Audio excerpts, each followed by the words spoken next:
Mr. Chairman, you're live. We are going to go ahead and call the committee meeting to order. Welcome, everybody. Before we get going with roll call or anything else, this is a really heavy lift today, so I'm sure we're going to have a lot of public testimony and a lot of dissent on this. So that being said, I do want to be clear. We want to make sure that we remind everybody you speak through the chair, not directly with the members. Make sure you're recognizing the chair at every time you are recognized to speak. That includes this side of the dais as well as the other side. You are going to make it apply to us? It is to us, yes. Yes, I know. There's two of them that they flank me on either side, and it makes it just a little tough sometimes. With that, we'll also make sure that we're respectful when speaking. Again, just the admonition that we're all adults here, and we all take care of each other. We make sure that we're doing this right. So with that, can you please call roll for us? This is roll call for House Transportation, February 10, 2026. Representative Banks. Here. Representative Geringer. Here. Representative Larson. Here. Representative McCann. Here. Representative Nicholas. Excused. Representative Posey. Here. Representative Tarver. Here. Representative Wiley. Here. And Chairman Brown. Here. Mr. Chairman, you have a quorum. All right. Good news is this is our only bill today, so we will be able to get through this one. And then we did have at least one more sent to us. So we'll have another meeting on Thursday. Also pending anything else that gets introduced this afternoon. So with that, we have House Bill 32, and we've got a couple of uniforms back there. Might be able to bring us through the bill. Anybody up there want to walk us through the bill?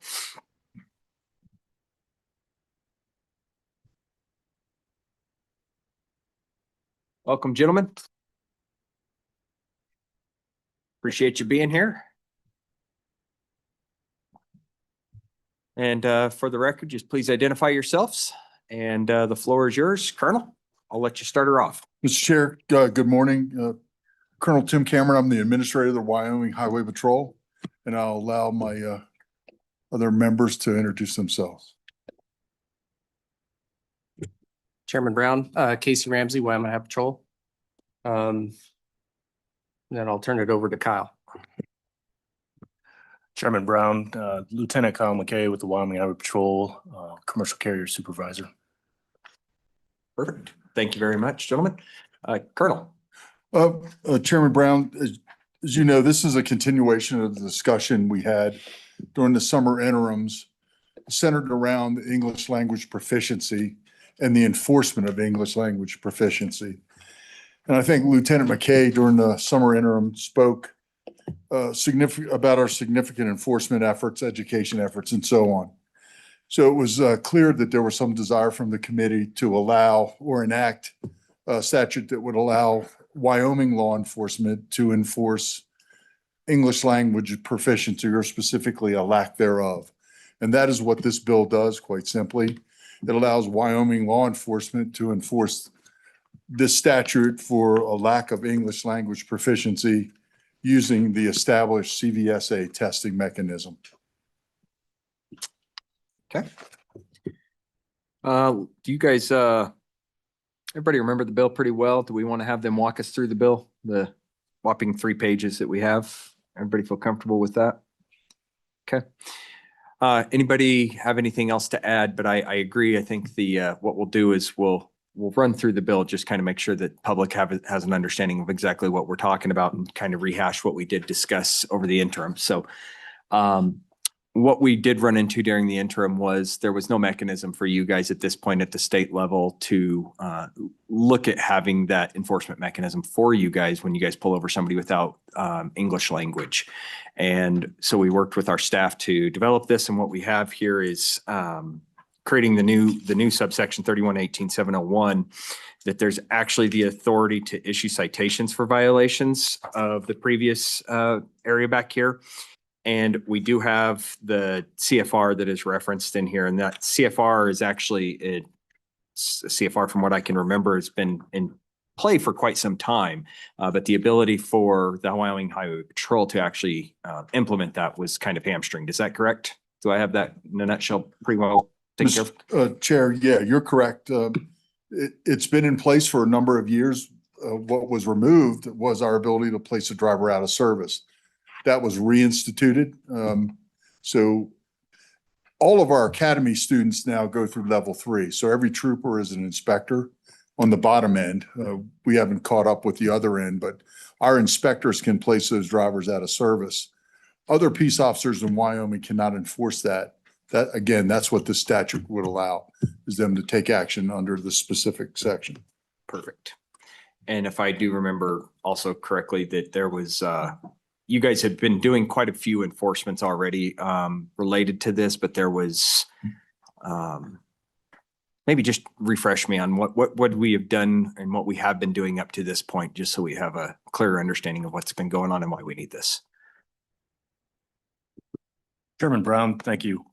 As of June, when this was put back into effect, for us to be able to place drivers out of service, we've had 775 violations for the English language proficiency. It's averaging about 97 per month. Of those 775, we've actually had 19 physical arrests for repeat offenders. What was that number again? 19 repeat arrest or for repeat offenders, so physical arrest. Mr. Chairman. Yes, Representative Wiley. Thank you, Mr. Chairman. So of those 19, what of the repeat offenders, what was the reciprocal consequence of that? Did you put the vehicles out of service? Lieutenant? Chairman Brown, Representative. Yeah, the vehicle was placed out of service.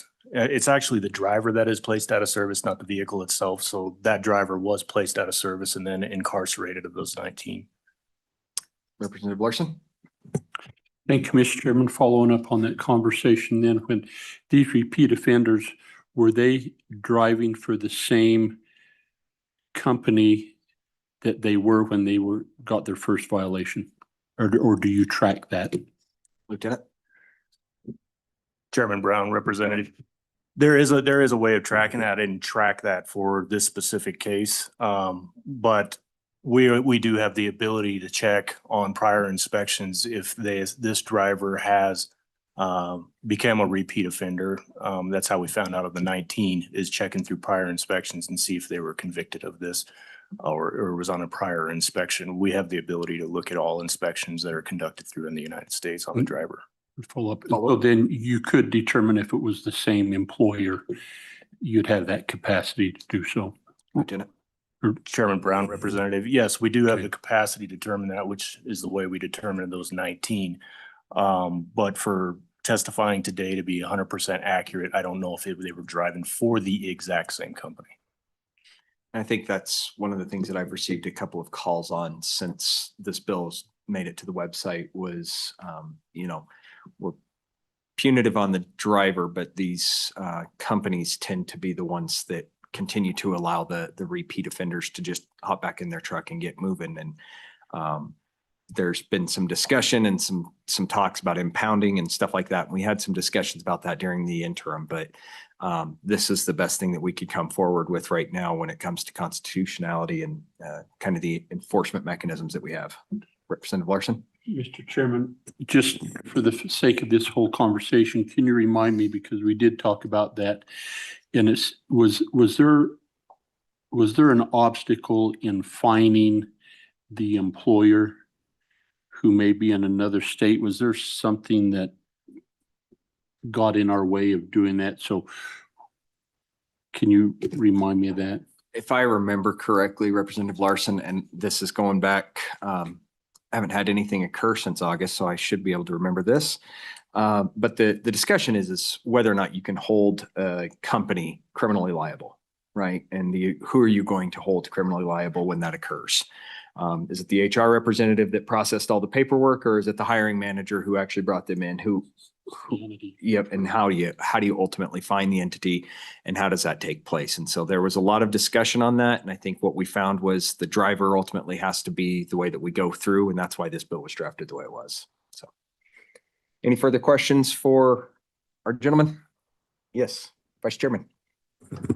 Mr. Chairman, I'd like to ask, can you give us some examples of the English language that you're asking them to provide? Are we talking basic communication skills here? I'm just kind of curious.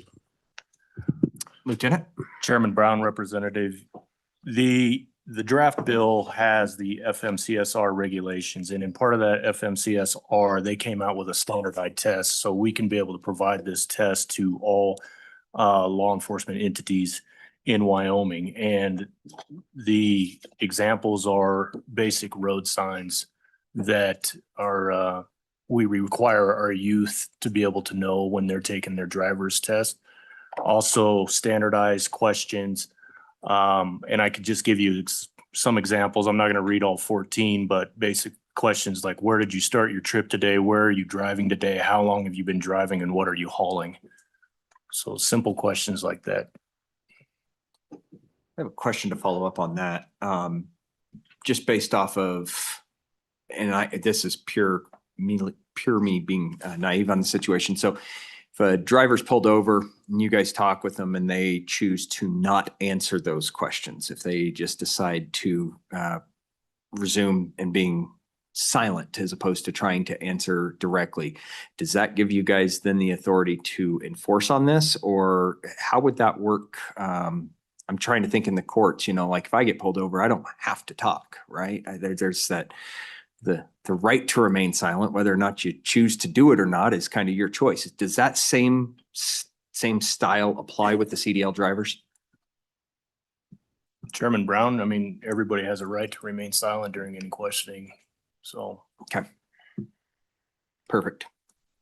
Anything further for our Highway Patrol? Seeing none. Thank you, gentlemen. Appreciate you. We will open this up for public comment. If there's any public comment, please come forward. Mr. Moline. Been swinging the bat back there, warming up. Ready to take lead off hitter. All right. For the record, just state your name if you would, Mr. Moline. Welcome. Thank you, Mr. Chairman. Brett Moline, Wyoming Farm Bureau Federation, sitting in support of this bill. My organization views this as a way to help keep our highways safer and keep transportation corridors functioning better, because how many times, if it cuts down on accidents, that's going to help keep traffic flowing on our interstates. So it's an important issue. Look forward for you to take this bill forward. And with that, I would try to be brief and take any questions you or the committee may have for me. Representative Larson, please. So thank you, Brett. So when we get into our seasonal harvest, sugar beets and alike, we oftentimes see that our ag producers will use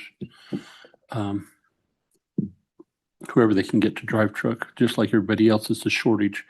And so are we having this conversation with our ag producers too, to where they don't get themselves in hot water, that the folks that they're going to hire are going to need to be compatible with this requirement? Mr. Moline. Mr. Chairman, Representative, yes. Thank you. This information, should this bill go into effect, we will do our best to inform our members. If you're going to hire somebody with the CDL, these are the rules. Excellent. Any further questions for Mr. Moline? Thank you, Brett. Thank you. Appreciate it. Mr. Hawley, please. Mr. Chairman, Kevin Hawley, Wyoming Trucking Association. Thank you for the opportunity to address you.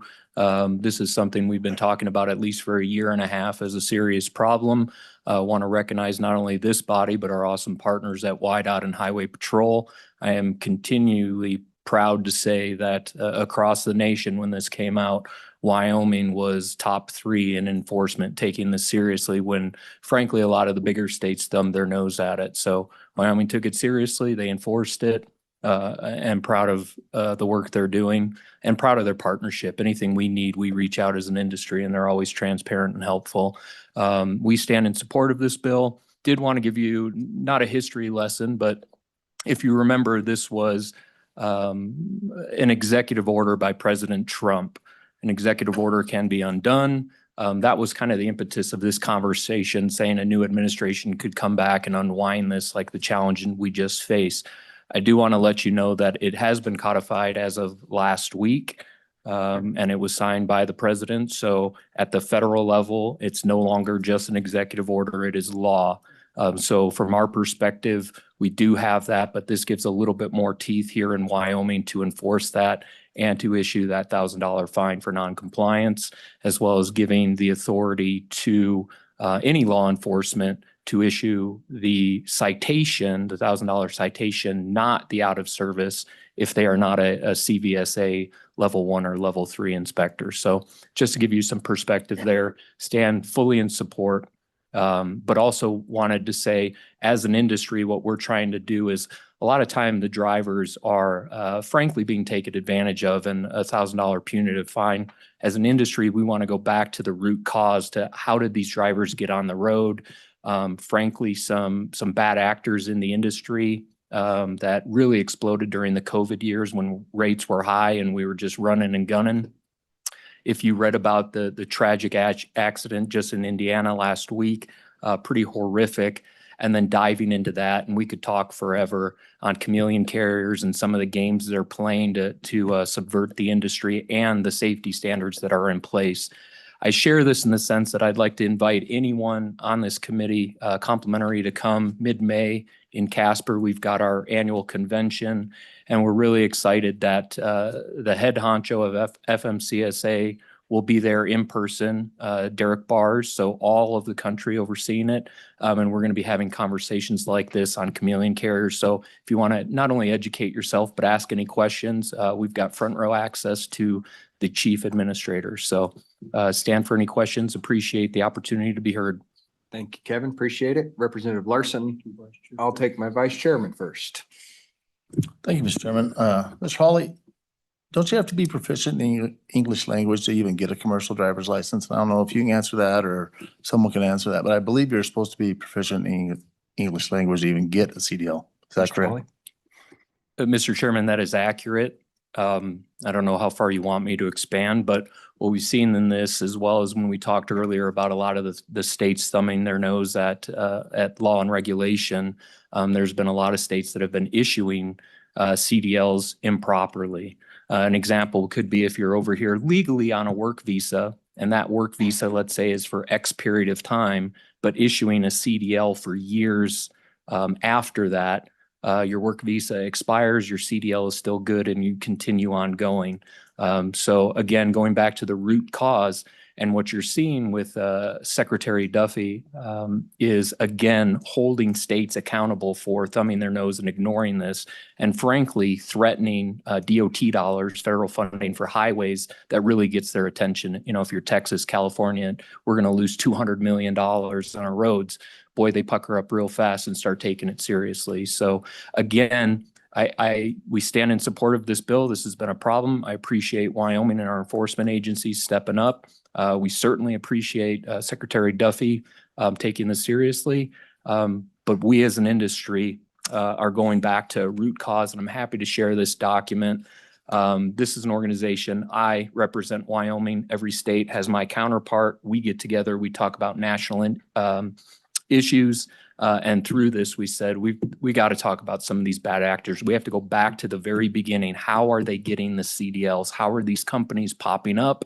How are my guys that have had the same DOT number for 54 years, take a lot of pride in it, take care of it, they're safe, they're compliant.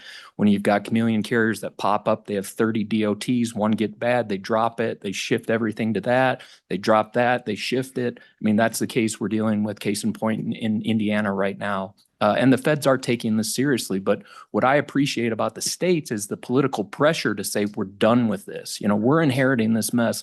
This is costing us to babysit this. We need you to do your job and enforce it. I think the feds are, much like, you know, everything takes a little bit longer than we'd like, but we need to do it right the first time. Slowing down the CDL mills, making sure that if you're operating these things, you're not just certified, you're qualified. Thank you, Kevin. Representative Larson. Thank you, Kevin. Could you, you noted that now we've got a federal law. Does it have a penalty component? Tell me what's required in the federal law and then how it compares with what we've adopted. Kevin. Mr. Chairman, federal law would be the out of service. And again, it's not the vehicle itself, it's the driver. Okay. The dirty little secret was you get pulled over, you're at the port, you're put out of service. You're out of service. Well, that port closes and it's 10 o'clock at night and you just go on your merry way. What we appreciate about this bill is the second infraction as well. So if you come back and you're caught again in Wyoming, you're getting that same $1,000 penalty, but then there's more teeth in it in terms of some potential time in jail. Follow? Thank you. And so I really appreciate you bringing up the conversation you're having as an industry, because as I've watched this since last summer, it just, I don't mean to, and I'm not implying any illegal, but it's kind of like the drug trade where you have the mule and then the supplier. The mule gets hammered. We don't do anything to the supplier. And so the bad actors that you're pointing out in a highly respected industry, I think is really important to add that in, to maintain that integrity. So, Mr. Chairman, I would hope that I still think that that's a gap we have overall in how do we address these bad actors then under state law? And so my question is do you have any recommendations for us, or is that something that might be forthcoming during this next interim? Mr. Holly? Mr. Chairman, as an industry, I have to be careful here. Part of the challenge, I appreciate the states exercising their autonomy and saying this is a problem. As an industry, interstate commerce, we need to be very mindful of, now I'm going to Wyoming, is this a different set of rules? And now I'm in Arkansas, is this a different set of rules? I can tell you, as someone that's relatively new to the industry, trucking isn't just getting in the truck and driving. It's unbelievably complicated. There's a fee and a fine and a permit for everything. I personally believe this needs to be addressed at the federal level, and that's what we're working on. I'm currently working with Congresswoman Harriet Hageman's office on chameleon carrier enforcement and how can we better equip FMCSA with some tools and technology to investigate some of these things. Prior to, it wouldn't surprise you, the federal government's a little antiquated on their technology and bad actors are going to find a way. Prior to, on a chameleon carrier case here in Wyoming that they investigated, it took a year and it was a 900-page report. Using technology today, we should be able to use AI and different systems to scan that federal database and find different VIN numbers and drivers and insurance. I mean, it's the Wild West out there and we're a little behind. So what we're advocating for is more point of source at the federal level. And as they come out of CDL school, as they register with their DOTs, what are we doing to make sure there's some guardrails in place? So long-winded answer, but we're starting at the federal level at the source, get the root of the problem. And again, I would I would invite this body that is interested or wants to contribute to the conversation. I can't stress this enough. We have the chief administrator for all of FMCSA coming to Little Wyoming to hear, not only to educate us on what his priorities are, what they're doing at the national level, but to get our feedback and perspective to take back to Washington. Pretty big deal for us. And I'll echo the sentiments on Congresswoman Harriet Hageman doing some really good work at the national level.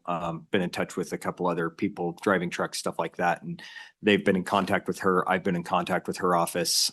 So yeah, she's been doing a lot of really good work. So I appreciate you guys working with that as well.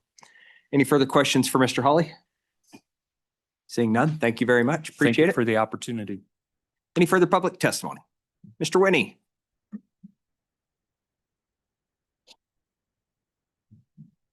Please identify yourself, Mr. Winnie. Welcome back. Bill Winnie from Sublette County. Mr. Chairman, I'm an FAA certificated flight instructor. And in that capacity, when I sign off a student for his check ride with the FAA, one of the certifications, specific certifications on the form is English language proficiency. If I don't think a student is proficient, then I refer it to the Flight Standards District Office. They're the ones that make the final determination. But the thing I think you're dealing with as a committee in the legislature is the interstate highway system has made trucking far similar to aviation, where trucks can cross several states in one day.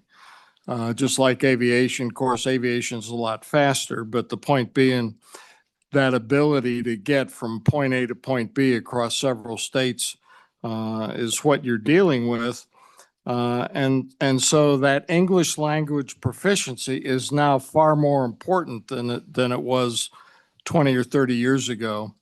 In the realm of aviation, the International Civil Aviation Organization has had English as the common language for international commerce as English for probably 5 or 6 decades.